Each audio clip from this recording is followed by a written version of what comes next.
Estamos de volta para mais um programa O que é o Espiritismo? Orson Carrara de Matão, você vai ou não vai responder a essa indagação? O que é o Espiritismo, Orson? Que pergunta maravilhosa, Sidney. Nós vamos sim responder essa informação, esse questionamento. O que é o Espiritismo? Vamos continuar. Prossiga aí com as perguntas. Orson, falamos num programa anterior a respeito do estudo. E, graças a Deus, muitas filosofias, religiões que desenvolvem, praticam o fenômeno mediúnico, não espíritas, começam a se abeberar das obras espíritas. Tem visto em sites aí de irmãos umbandistas que citam o Livro dos Médiuns, isto é, eles estão estudando, e era o ponto que talvez faltasse para um aperfeiçoamento maior, uma orientação mais segura para aquele que resolve dedicar-se à prática mediúnica.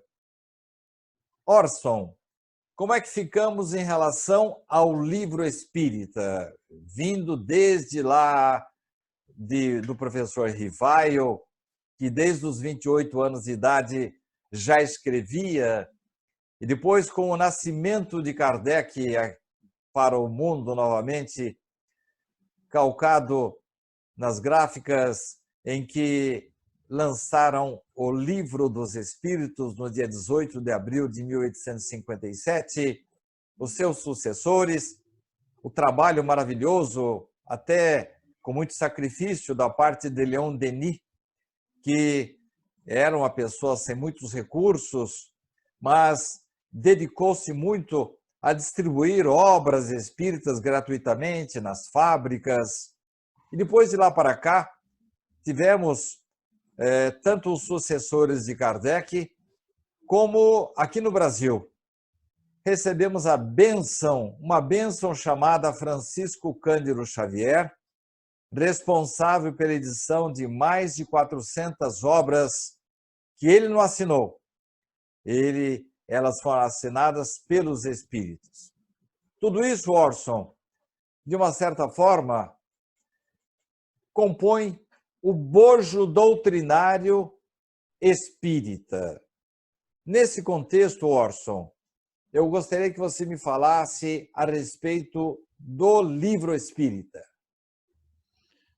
Meu caro Sidney, foi magnífica a sua argumentação antecedendo a questão do livro espírita, porque você envolveu aspectos históricos e da grandeza do que é um livro, né?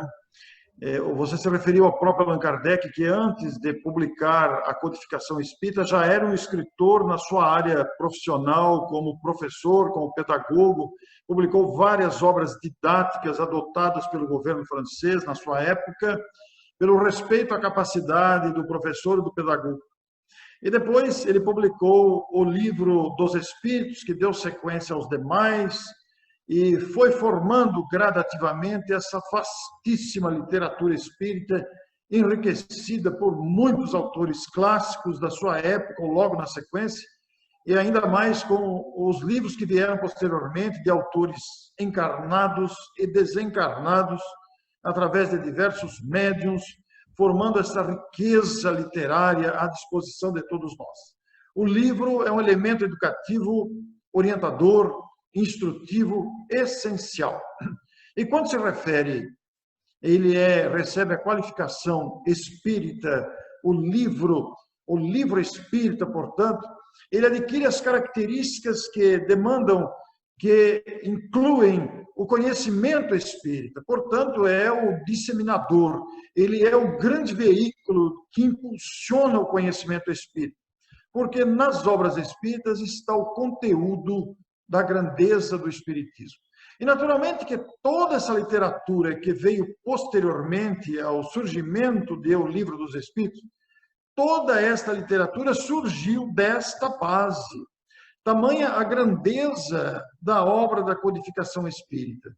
porque cada parágrafo, cada linha, cada capítulo, cada pensamento, cada reflexão de Kardec, cada ensino dos Espíritos, cada comentário que ali está, enseja múltiplas considerações e reflexões em torno da vida, seus acontecimentos, suas ocorrências, seus desafios, a grandeza da criatividade humana, a grandeza da habilidade humana no trato com as diversas questões, sejam elas científicas, profissionais, na questão das artes, das ciências em geral. Quero dizer, todas as vertentes, todos os conhecimentos humanos, toda essa riqueza do conhecimento humano pode ser analisado à luz do Espiritismo. Porque o Espiritismo, sendo uma síntese das leis universais, ele não foi inventado, não foi criado, ele é a própria lei sintetizada numa obra codificada pelo codificador. Ele abre, portanto, um universo imenso de possibilidades de análise, de considerações, de estudos, de aprofundamento dos temas. O livro espírita se constitui uma riqueza incomparável. E é por causa desta riqueza incomparável que surgiram vários movimentos de disseminação do livro.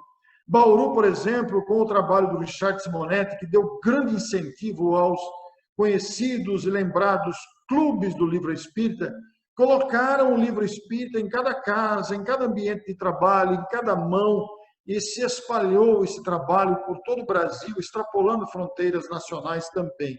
O que também se deu com as chamadas feiras do livro espírita, bibliotecas espíritas, exposições espíritas, lançamentos de livros, sempre um cuidado muito específico com esses eventos que difundem a literatura e o conhecimento espírita. Eu, particularmente, Orson Peter Carrara, sou um apaixonado pela literatura espírita. Aprendi muito. Eu não tenho formação acadêmica, mas toda a minha formação intelectual se deu através da literatura espírita, porque me deu condições, me deu amadurecimento para entender a vida, seus desdobramentos, seus desafios, a partir da literatura espírita. Quando ocorrem fatos na humanidade, fatos escandalosos, ou fatos que demonstram a grandeza, a criatividade humana, demonstram as conquistas humanas, eu sempre faço ligações com o ensinamento trazido pela doutrina espírita, porque há um engajamento, há um entrelaçamento entre os fatos, as ocorrências, agradáveis ou desagradáveis, lamentáveis ou enriquecedoras, próprias da condição humana, próprios da riqueza do conteúdo espiritual, das bagagens de cada criatura. O que nós vamos entender com grande abrangência através da literatura espírita, seja pelos relatos de vidas, seja pelas experiências mediúnicas, seja pelas conquistas científicas, seja pelas conquistas do trabalho em favor do próximo e, principalmente, Sidney, não pode ser esquecido, para o entendimento do Evangelho de Jesus, o entendimento amplo da mensagem do Mestre da humanidade e o trabalho fundamental de Allan Kardec com as obras da codificação, que nos fazem, principalmente, entender a vida. Então, o livro espírita tem uma missão, ele tem uma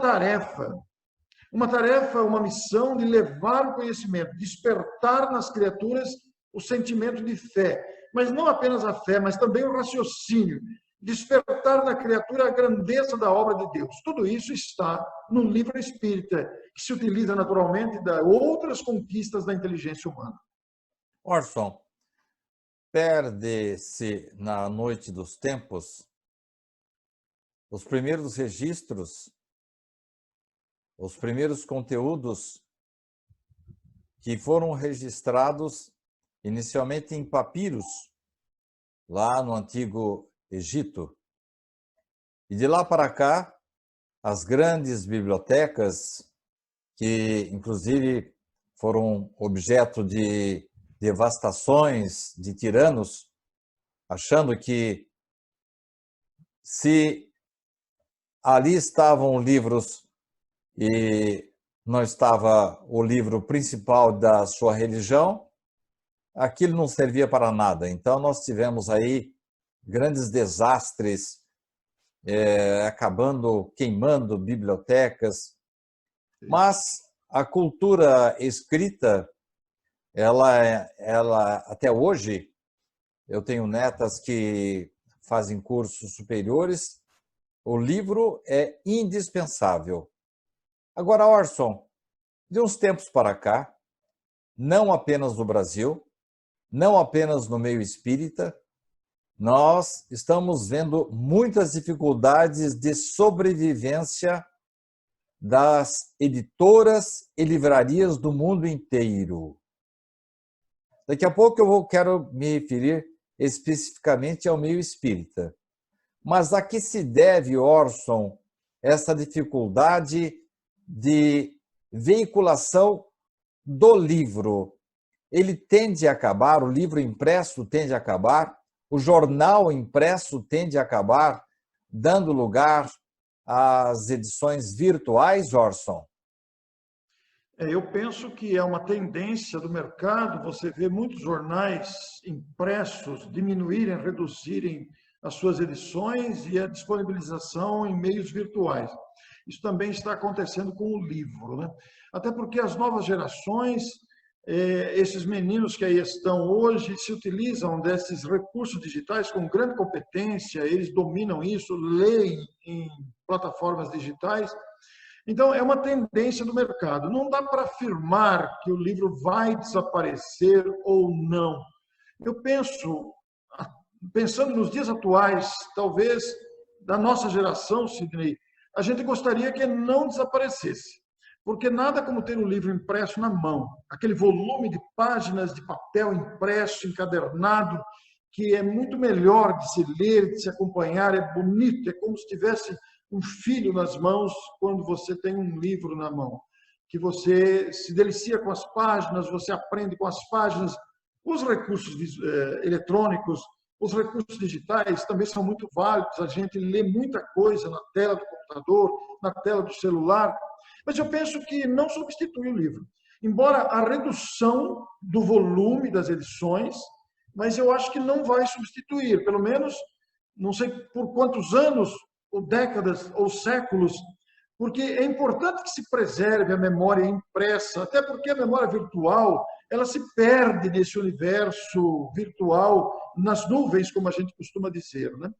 Mas isso criou, naturalmente, uma grande dificuldade para as empresas editoriais, para as gráficas, para as editoras, diminuindo o número de lançamentos, trazendo grandes adaptações que aí estão a olhos vistos. Muitas editoras desapareceram, foram incorporadas por outras, geraram desemprego. Então, eu penso que, de uma certa forma, o quanto nós pudermos, valorizemos o livro impresso também. Porque atrás de um livro, seja ele espírita ou não, atrás do livro está uma indústria que produz o livro, seja na produção, na aquisição de papel, seja na impressão, nas tintas, na embalagem, nos funcionários envolvidos, nas máquinas que imprimem, seja no transporte até chegar no produto final que vai ser colocado em livrarias, em distribuidoras ou no centro espírita e chegar às mãos da pessoa que vai ler. É uma judiação nós extinguirmos isso, pelo valor, talvez um valor sentimental do livro, mas o valor corpóreo do livro, de ter ali páginas encadernadas palpáveis. Eu penso que a gente deveria, de uma certa forma, manter ainda durante um certo tempo, ou naquele tempo que for possível, com as adaptações que a moderna tecnologia está trazendo naturalmente, que arquiva virtualmente nas nuvens toda essa cultura impressa. Mas não sabemos como vai ser daqui a algumas décadas, não dá para fazer uma previsão disso. Mas eu, sinceramente, não gostaria que acabasse, ainda que se reduzisse e se transformasse isso. Orson, eu vejo que nas suas palavras há um certo sentimentalismo e um certo saudosismo. No entanto, eu organizo minhas palestras com livros virtuais. Mas, no programa anterior, você notou que eu estava manuseando aqui uma obra de Richard Simonetti e eu não abro mão da leitura em si, de fazer observações, até algumas anotações aqui ao lado. Não abro mão e é claro que depois de pronta a palestra, no momento atual ela tem que ser virtual mesmo, nem pode ser ao vivo, né? Mas eu entendo que não apenas sob o aspecto emocional, de saudade em si, mas o aspecto prático, para mim, o livro impresso não vai desaparecer. Tanto é que alguns jornais diminuíram as suas tiragens, mas as pessoas gostam mesmo de abrir, olhar, voltar, manusear o papel, a cultura literária. Eu entendo que ela não vai desaparecer. Mas eu queria abordar com você outros aspectos. A questão, por exemplo, dos clubes de livros espíritas. Infelizmente, Orson, hoje está havendo assim uma dificuldade muito grande. Muitas editoras e gráficas estão fechando porque os clubes estão assim impondo preços que inviabilizam as novas edições. Agora mesmo nós estamos com a intenção de fazer algumas reedições aqui em Bauru e o valor de custo do livro impresso é superior ao valor máximo que os clubes estão dispostos a pagar. Onde é que está o erro, Orson?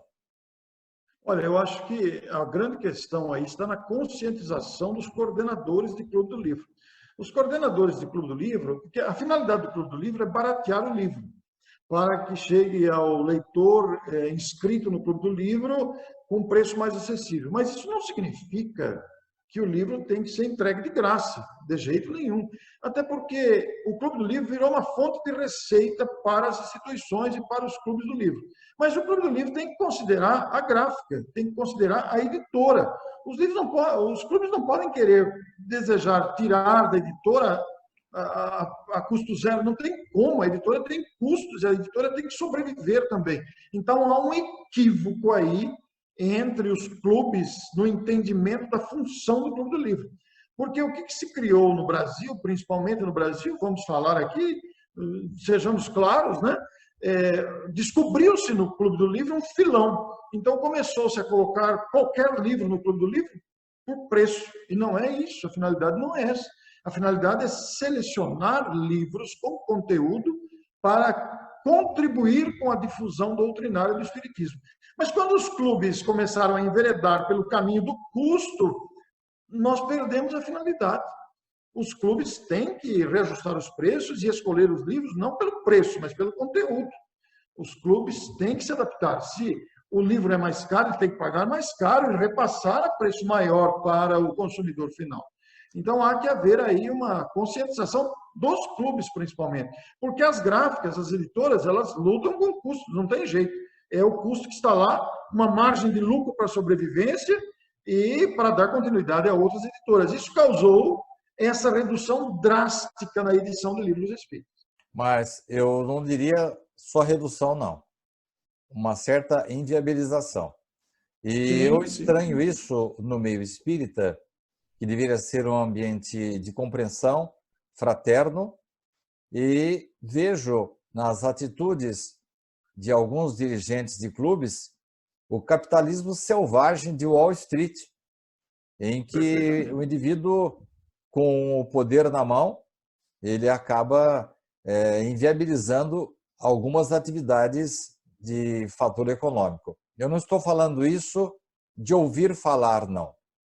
Eu gostaria mesmo de fazer algumas reedições. Ainda na semana passada fiz uma consulta para uma das gráficas que nos atendem e eu disse para ele, olha, infelizmente o valor máximo que os clubes estão pagando é este. Olha, esse valor não cobre nem os meus custos. Então eu acho que deveria, como você disse, haver uma conscientização. Que isso ocorra fora do meio espírita, que não é correto, porque nós estamos vendo livrarias, editoras leigas no Brasil e nos Estados Unidos, elas estão fechando literalmente, ou em situação financeira muito difícil, por causa dessa ditadura imposta por compradores de livros, e agora eu vou além até do meio espírita, em que inviabilizam, são livros que não vão ser editados nem reeditados, porque estabeleceram um limite de pagamento. Isso, para mim, não é uma atitude espírita, agora voltando para o meio espírita, é antifraterna e antidoutrinária. Um outro aspecto que eu gostaria de abordar com você é que você, como orador, e que leva os seus livros, e eu sei o sacrifício que você faz, deixando a sua família, viajando muito por esse Brasil, deve passar, às vezes, por alguns perrengues. Alguns dirigentes que, às vezes, encaram a presença do livro nas suas palestras como sendo já um lucro para você, eu sei que não é isso, e já suficiente para cobrir os seus custos, as suas despesas. Quando eu sei que você leva o livro quase que ao preço de custo que vem para suas mãos, e eu vejo um certo preconceito, uma falta de esclarecimento de dirigentes quando confundem essas questões, Orson. Sidney, essa confusão existe mesmo. Nem todos os dirigentes compreendem a tarefa de difusão do livro espírita. Eu costumo levar livros, não só meus, eu levo livro de outros autores também, porque todo livro que me chama atenção, por algum aspecto, eu levo também. Porque como é uma concorrência muito grande de livros, há muitos títulos, muita gente nem fica sabendo de determinados lançamentos, então eu levo também os meus livros que eu compro, né, porque os direitos autorais são cedidos às editoras, eu não fico com direitos de venda dos livros. E eu compro os livros e revendo, como você disse, com uma pequena margem de receita. Essa pequena margem de receita, ela é destinada para as atividades do Instituto Caibar Schutel, aqui em Matão, de divulgação espírita. Antes disso, eram destinados ao Lar Espírita José Gonçalves, em Mineiros de Tietê, uma atividade que acolhia idosos, que depois fechou as portas por várias razões governamentais, por várias razões da realidade brasileira. E a partir da extinção do Lar Espírita, para onde iam os direitos autorais dos meus livros, da venda dos livros, eu passei a destinar ao Instituto Caibar Schutel, até porque eu precisava de um CNPJ, porque se eu comprasse no meu nome, daí a pouco a Receita Federal ia perguntar de onde está surgindo de que tanto boleto que você paga, né? Porque eu não ganho nada com isso. A receita dos livros vai toda depositada, transita pela conta do Instituto Caibar Schutel. É um CNPJ que nós temos, que atende às tarefas de divulgação espírita, inclusive o encontro anual Caibar Schutel, realizado em Matão, também com recurso dos livros. Mas muitos dirigentes pensam que a gente vive dos livros. Não, é um equívoco de interpretação, é um equívoco de falta de pensar no assunto, é um equívoco de pessoas que não conhecem a realidade, que não veem o que há por trás dessas viagens, o que há por trás dessa venda de livros, como é que é feita essa movimentação financeira, sempre destinada para objetivos voltados à divulgação espírita. Então, essa falta de consciência, Sidney, provém da pessoa parar para pensar antes de julgar. Eu penso que é muito fácil falar do que não se sabe, né? A gente é mal interpretado, inclusive, com a cobertura de despesas de viagem. Às vezes chegam a falar que a gente cobra, e não é verdade. Eu viajo, pelo menos viajava antes da pandemia. A pandemia talvez altere essa realidade. Eu viajava praticamente toda noite, não vou dizer toda noite porque eu estaria mentindo, mas era praticamente toda noite. É um volume muito grande de viagens, de deslocamentos, de alimentação, de hospedagens, e que o meu orçamento não suporta. Então, as instituições que me convidam cobrem as minhas despesas de deslocamento.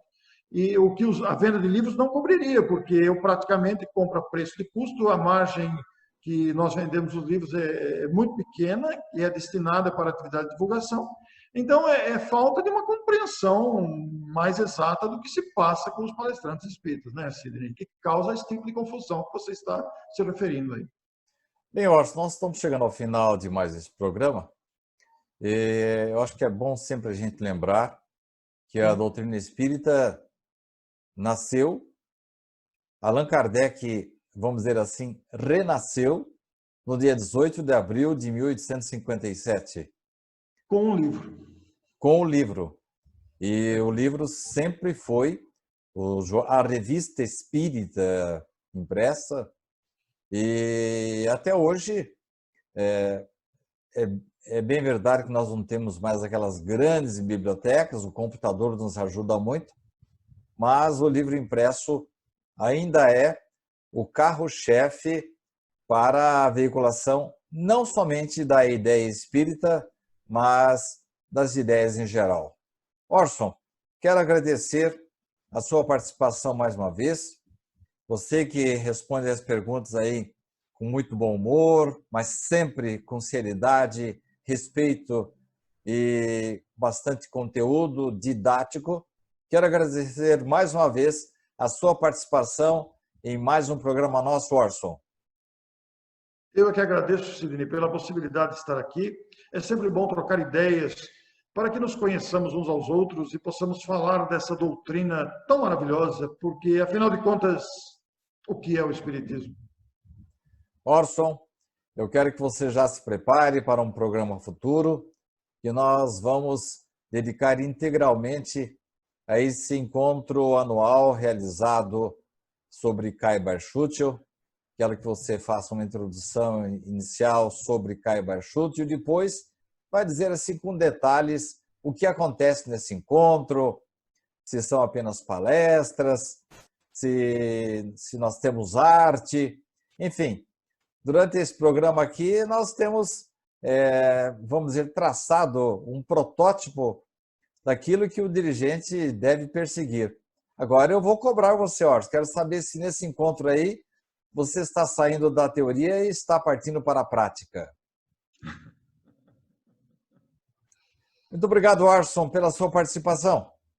Um grande abraço a todos. Até o próximo programa.